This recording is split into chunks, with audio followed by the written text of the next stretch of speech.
Hello dear children, welcome back to your science class. So today we are going to discuss scattering of light.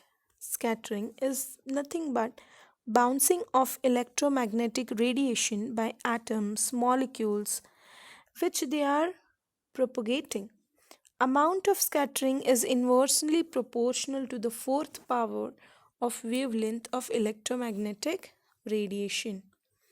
Tyndall effect is the scattering of light as it passes through medium containing small particles. The color of the scattered light depends on the size of the scattering particles.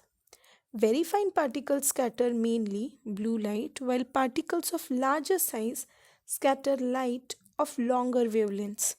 If the size of scattering particle is large enough, then the scattered light may even appear white. Effects of scattering. Blue color of the sky is the best example.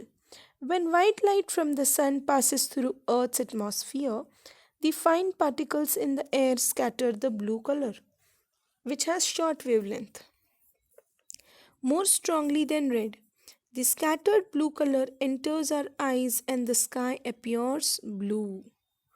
White color of the clouds. The clouds consist of dust particles and water droplets. Their size is very large as compared to the wavelength of the incident light from the sun.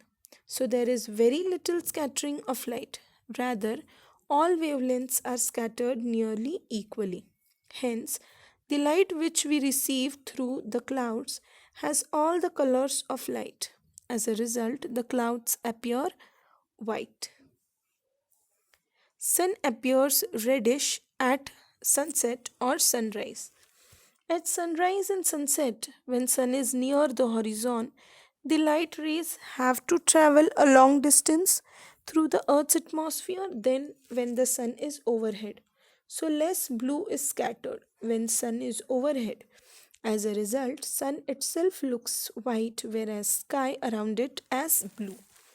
At sunrise or sunset, a lot of blue gets scattered away and the sun appears reddish. Danger signals are in red color.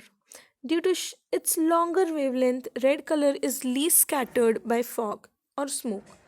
Thus, the signal is visible in the same color from large distances.